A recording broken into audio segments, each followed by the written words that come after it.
it is critically important for us in Jamaica to carefully consider why it is imperative to replace the monarch of the United Kingdom with a president who is head of state of Jamaica. In September 1979, Prime Minister Michael Manley of the governing People's National Party and the Honorable Edward Seaga, leader of the opposition of the Jamaica Labour Party, and several senior parliamentarians tabled in the House of Representatives a memorandum of understanding in which Jamaica would remain a parliamentary democracy with an elected House of Representatives of members of constituencies, an appointed Senate, and a president named by the Prime Minister, who would replace the monarch as the head of state. That memorandum of understanding was tabled at the same time that Jamaica debated and passed legislation to remove the electoral system from ministerial control and place it under a tripartite independent body, the Electoral Advisory Committee, to be succeeded by the Electoral Commission of Jamaica. This latter legislation was passed and implemented with considerable success. However, Jamaica has not acted on the Memorandum of Understanding to replace the monarch of the United Kingdom as the head of state of Jamaica. Before discussing why that has not happened, it is necessary to look at what has happened in other countries of the Commonwealth Caribbean. Guyana was the first to act. On February 23rd, 1970, by constitutional change, a single-chamber National Assembly elected Governor General Alfred Chung as the president, while Prime Minister Forbes Burnham, who had the support of the majority of members of the National Assembly, had executive power. By further constitutional change in 1980, Guyana introduced proportional representation, which virtually eliminated constituencies and instituted a list of candidates named by political parties from which members of the National Assembly would be named. Registered voters in the 1980 elections in Guyana elected its first president, namely President Forbes Burnham, who was both head of state and head of government, similar to the United States, except that Guyana used proportional representation. In other words, Guyana was a republic similar to the United States, where the head of state and the head of government are the same person. Only that Guyana used proportional representation instead of electing representatives from geographical areas, constituencies. Trinidad and Tobago was the next to act. On August 1, 1976, Trinidad became a republic.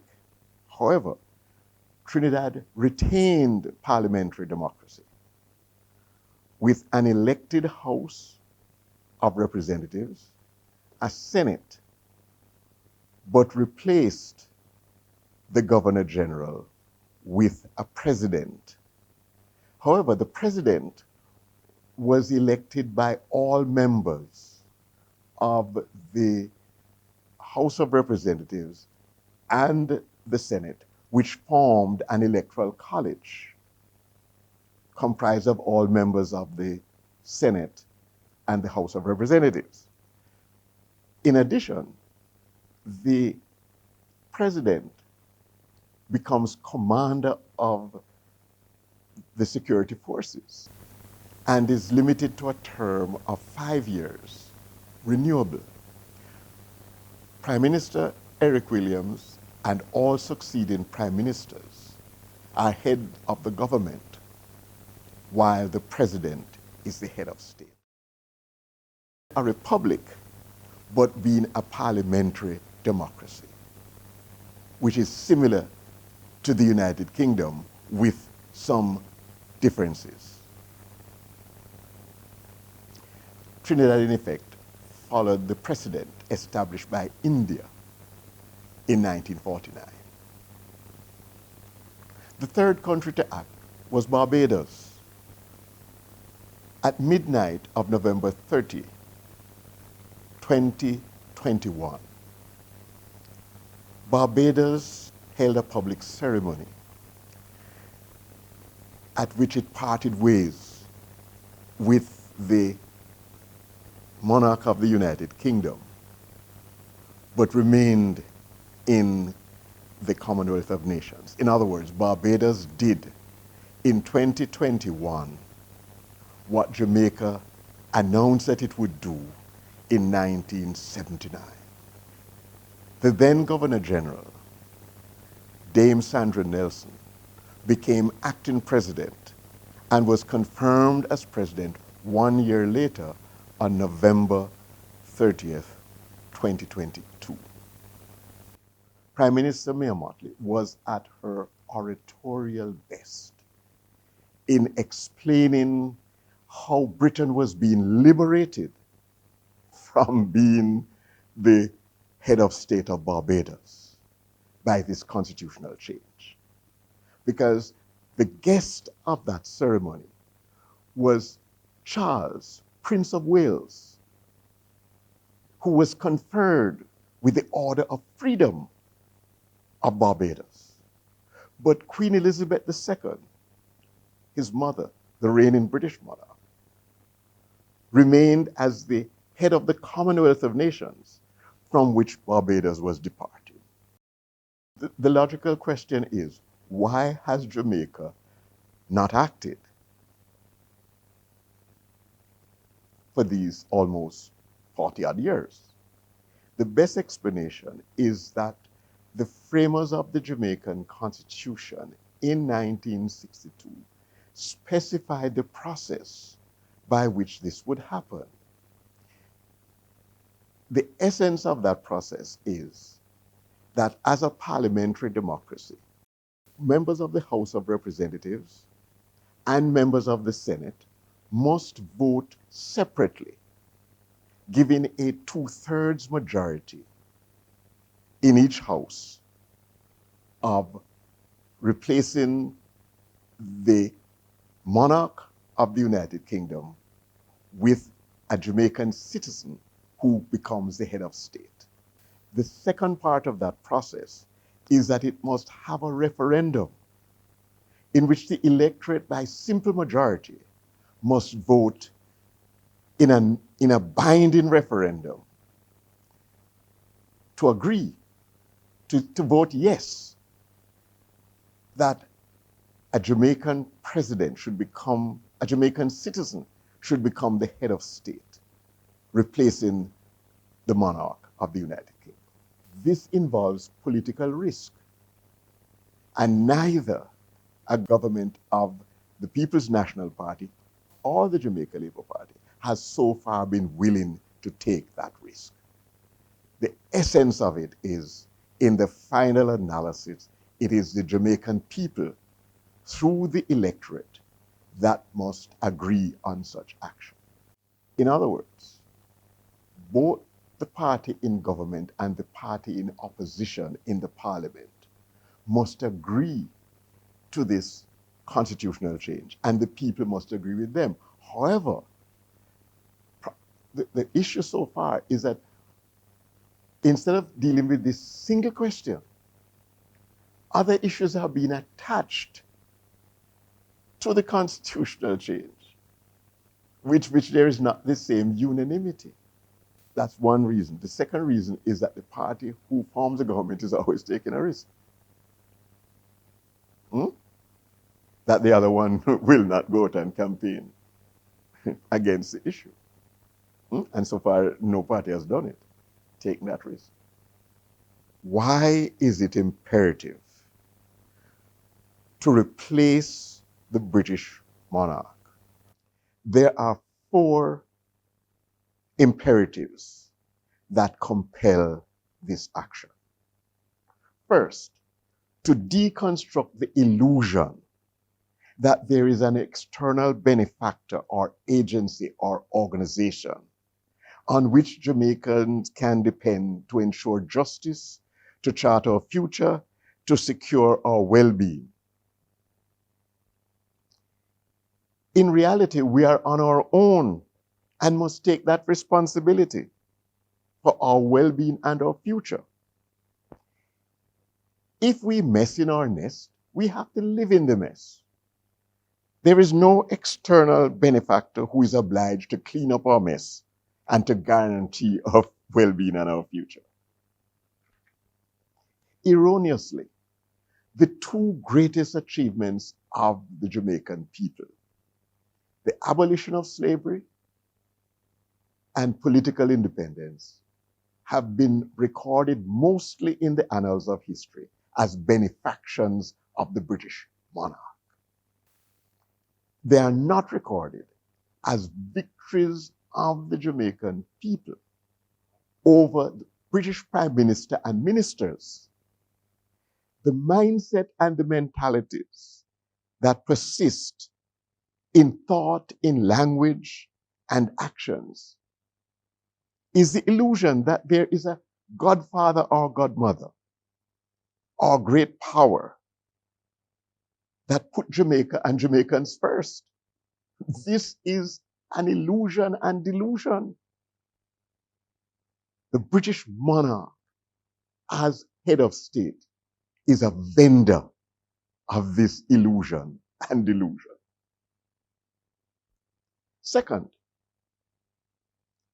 Jamaican parliamentary democracy is not only rooted in the Westminster model of the English, but equally in the Akan, Ibibo, and Igbo heritage of West Africa, and choices made by Jamaicans who have lived and worked and experienced racism in Central America, Cuba, Britain, and the United Kingdom, who have returned to Jamaica to build Jamaica as home, convinced that a parliamentary democracy is our best way forward. Those Jamaicans, since the beginning of the 20th century, were totally opposed to any one person having both executive power in controlling the resources and power of the state and also being the head of state, because they had seen personally and witnessed and experienced such as happened in democracies in Central America and the United States, who retained a republican form of democracy. Indeed, Jamaicans have an aversion to anybody becoming too powerful, because personal freedom is a value cherished by all ethnicities, classes, and sections of the Jamaican society, whatever their heritage be. Both founding fathers of Jamaican democracy, national hero Sir Alexander Bustamante and national hero Norman Washington Manley, were totally agreed on a parliamentary democracy. And they led their two parties in this direction. The decision to replace the British monarch with a Jamaican head of state was reserved until after independence, not at independence. In a nutshell, as a predominantly non-white population, parting ways with the British monarch is critical to the deconstruction of racism and classism in the society, especially with respect to embedded institutional and oligarchic elements which are perpetuated by uncritical and imitating repetition of the past. Third, there are numerous varieties of democracy among the nations of the world. There is considerable research to show that parliamentary democracies have been found to be more stable forms of governance, especially when faced with crises that could lead to authoritarian rule. Political stability is a key factor in long-term economic viability and even prosperity. It is key to social cohesion of diverse elements and the personal security of its citizens. Jamaica is a young country. It is on the right path, parting ways with the British monarch while remaining in the Commonwealth of Nations is necessary. And it's a critical step in better understanding what is entailed in being a sovereign people and the obligations of all to be committed to the common good, to the care of others, and to continue to keep company with other nations on the same path as ours. Fourth, whether deliberately or not, the practice of Jamaican prime ministers in naming governors general over the past 60 odd years and not limit their tenure to the tenure of the government so that the tenure of a governor general surpasses the limit of the term of office of the government, have meant that governors general of Jamaica have become symbols of Jamaican identity. They have helped to ensure political stability. They have been persons who have developed the wisdom of statecraft and in some cases Solomonic decision making. Over the last 60 years, Jamaica has had only 5 governors general with an average tenure of 12 years. They have been persons who have risen from the fields of partisan politics, come from academia and from religion, but they have acted in ways that nobody can say that as governors general, we have not been able to find citizens of the caliber comparable to the monarch in Britain. This leads to the question, what in essence is the monarch of the United Kingdom? The monarch of the United Kingdom is the symbol of British identity bequeathed by the people of England, Scotland, and Northern Ireland. The British national anthem says it all. God save our gracious Queen or King. Long live our. It's the vestment of the people in the person. It is a collective prayer of the British people for their monarch. This first verse is very well known, but its 4th and 5th verses, which are the most earnest pleas to the Almighty. Let me just repeat them so that you could hear them. From every latent foe, from the assassin's blow, God save the King. Over his thine arm extend. For Britain's sake defend. Our father, prince, and friend, God save the King. The 5th verse. Thy choicest gifts in store, on him be pleased to pour. Long may he reign, may he defend our laws, and give us every cause to sing with heart and voice, God save the King. Secondly, the monarch is the source of political stability that stands above the fray of contest for state power within and between political parties. The king or the queen preserves national unity and solidarity despite changes of governments, prime ministers, ministers, and military leadership, which often involve intrigue, acrimony, bitterness, and divisiveness.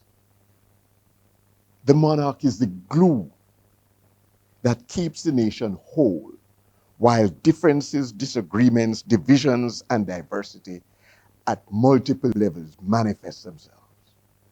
Third, the monarch of the United Kingdom is a seat of statesmanship, which requires schooling and experience, not in academia, but in statecraft, in the practice of diplomacy, in the cultivation of wisdom in human affairs, in self-discipline to adjust and to articulate what is best for the wholeness of the British society. This explains why King Charles III is the first British monarch to attend university. In all of these years, the education of the monarch has been different. And it means that the monarch must subject and suppress himself to what is in the best interest of the people and to be seen as such. Fourth, the British monarch is the scepter of sovereignty of the people, not by power and force, which he no longer commands, but by pomp, pageantry, and ceremony, designed to elicit respect and deference from all, including the Prime Minister, who holds the awesome executive powers of the state. The separation of the leadership of the state from the execution of state power deters the elevation of Prime Minister to deity, inhibits autocracy, provides opportunity to reconsider decisions based on wise advice, and civilizes a society by focusing on the national symbols of anthem, flag, and pledge of identity, belonging not to the persona of political power, but to someone seen as above that. The question then becomes, how did the monarchy of the United Kingdom become ceremonial? It certainly didn't start that way.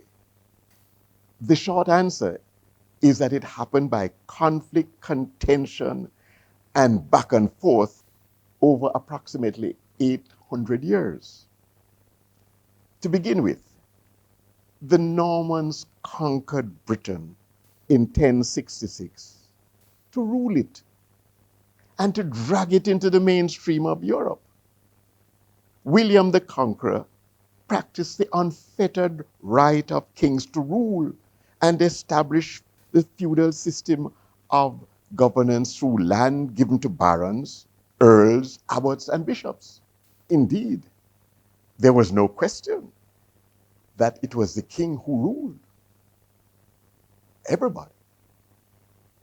However, barons to whom the king had bequeathed land and power desired that they had a right also to share in governance. And they demanded that of the king.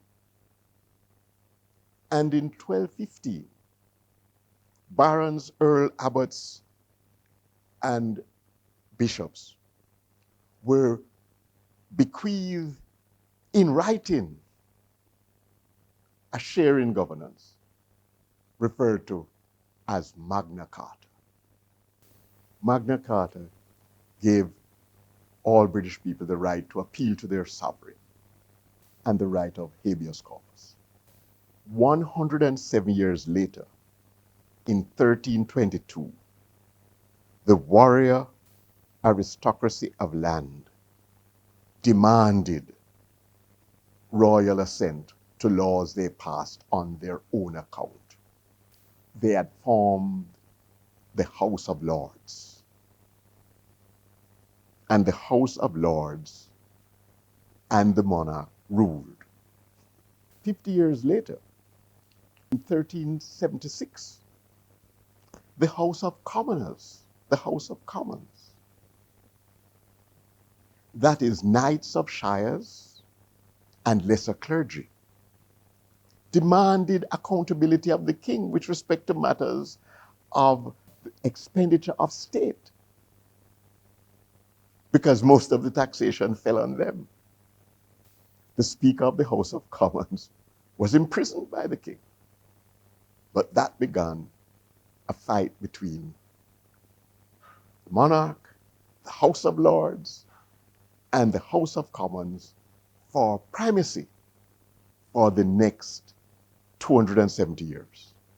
The execution of King Charles I on the 30th of January 1649 settled the matter that the king is subject to Parliament, that is to the House of Lords and the House of Commons.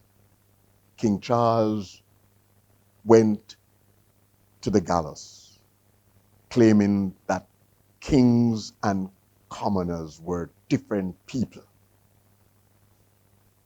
and it was the right of kings to rule.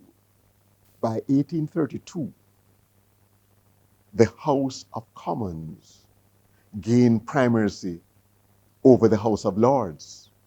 Indeed, the Prime Minister named members to the House of Lords and could overwhelm it with his lords if the House of Lords did not do as he decided. Finally, the monarchy became ceremonial during the rule of Queen Victoria.